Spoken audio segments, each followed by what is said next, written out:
Hello, here we are again to review the state program within the Child Support Title 4D agency.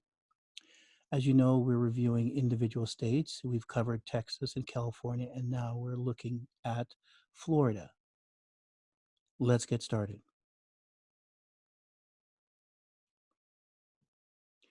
Hello, my name is Chris, and on this channel, we review the Child Support Title 4D agency and how it comes into conflict with your constitutional rights. In this video, we'll review the state of Florida. As you know by now, we rely on our non-lawyer maxim, which basically states that under the First Amendment, we can present information regarding the laws of the United States and individual states. So on the screen, we have the preliminary data for the year 2018 for the Title 4D program.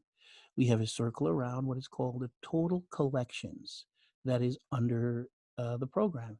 It says here that they collected $28.5 billion. The same year in 2018, which is the most current report, the CSE program paid out $27.4 billion.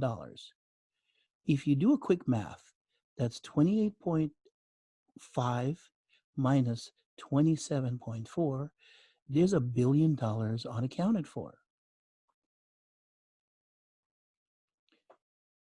Under the income withholding program for the Title 4D, it states that's called administrative wage garnishment. That is 45 CFR 32. And this report, by the way, was prepared for Congress and its committees.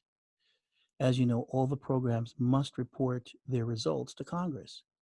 So in 2014, Florida had $1.45 billion collected for child support. And each year, up to 2016 and 2017, they collected about the same amount, which is $1.47 billion. In 2018, it went up a little bit to $1.49 billion for here, the state of Florida. Well, as you can see, it's a steady rise. So nothing out of the ordinary, just slight increases from year to year. We did 2 videos on the review of the Title 4D program for the state of Texas. We're asking for you to review that. Whether you live in Texas or not, it's important to understand how the different states are administering the program.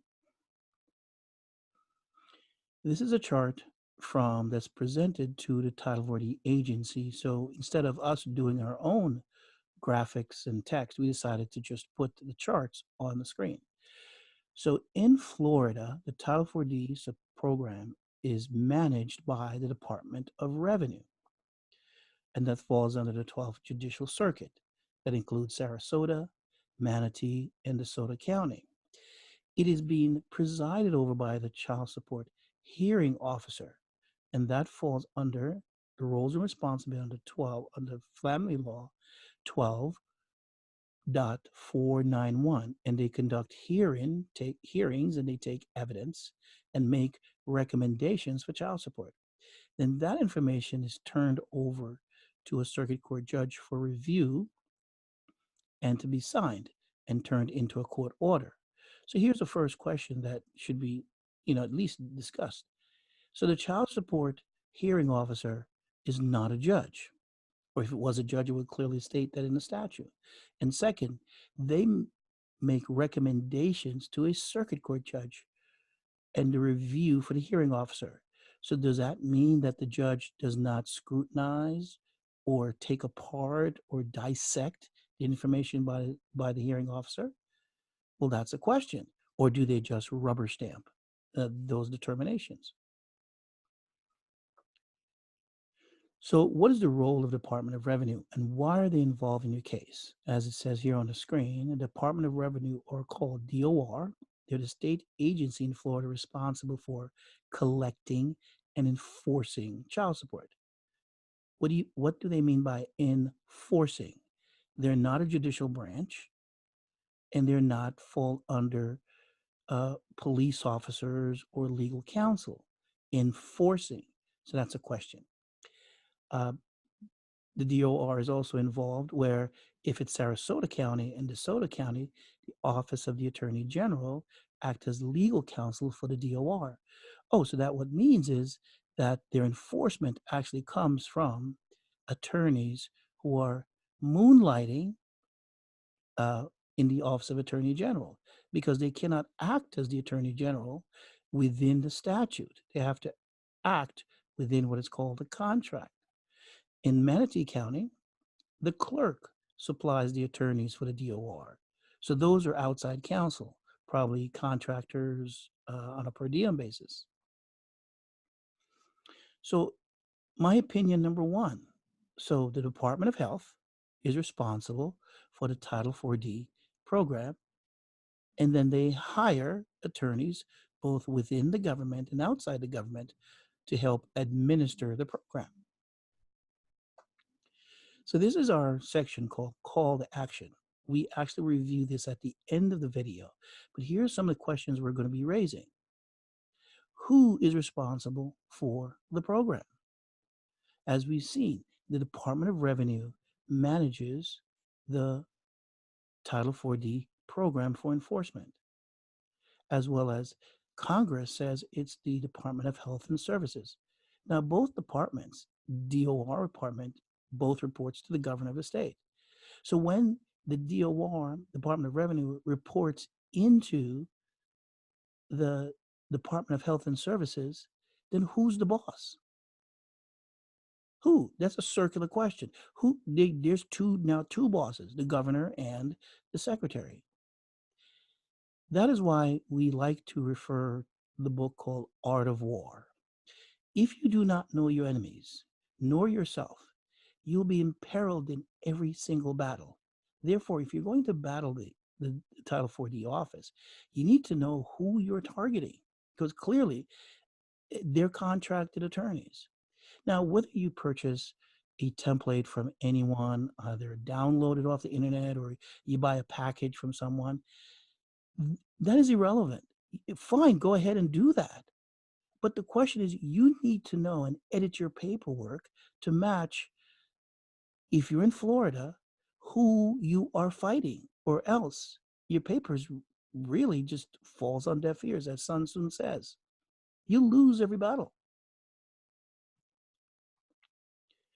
This is a case law called Monell versus New York City's Department of Social Services. This is what the Supreme Court Justice says. It is through lawsuits against state officers that state compliance with federal law is achieved.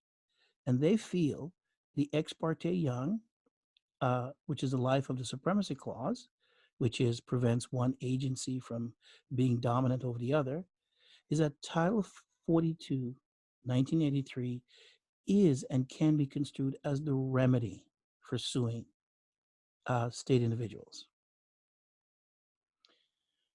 We have a video called The 5 Lawsuits, and here's number 5, which is the procedures for subcontractors, 45 CFR 303.100. If the attorneys and the attorney generals are now subcontractors, it means that they're subject to a Title 42 lawsuit if deprivation of rights. And the case law is Lugar versus Edmondson Oil. So let's look now at the Florida program. The 2010 Census Bureau says in the state of Texas, there's 28.7 million, the population. In the state of Florida is 21.3 million. Now, why the state of Texas? We've done several videos on Texas. Since Texas is the flagship, basically the one to look for when it comes to Title 4D program because of the amount of money they make, we are comparing the population for Florida to Texas. For the arrears, Texas has projected their arrears to be 16.9 billion. In Florida, it's approximately 6 billion. Now, as you know, imputed income on earnings is how they calculate the child support and the arrears. So basically, they made up the numbers. The hearing officer basically make up the numbers. We've said this throughout our video. We'll continue to say this. 45 CFR 264.30 says that the state agency must refer all appropriate individuals in the family of a child for whom paternity or support needs to be established. It is our opinion that every man in the states are enrolled in the Title 4D program. It's just that some people have active cases and some do not. We have a video on this channel called Defend My Rights. You can review that in terms of defending your right against the agency.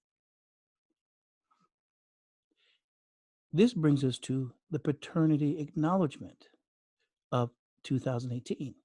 In Texas, there was 157,000, more than 157,000 paternity acknowledgement, paternity establishment, which is usually done in the hospital, okay? And it's disguised in the paperwork of the birth certificate.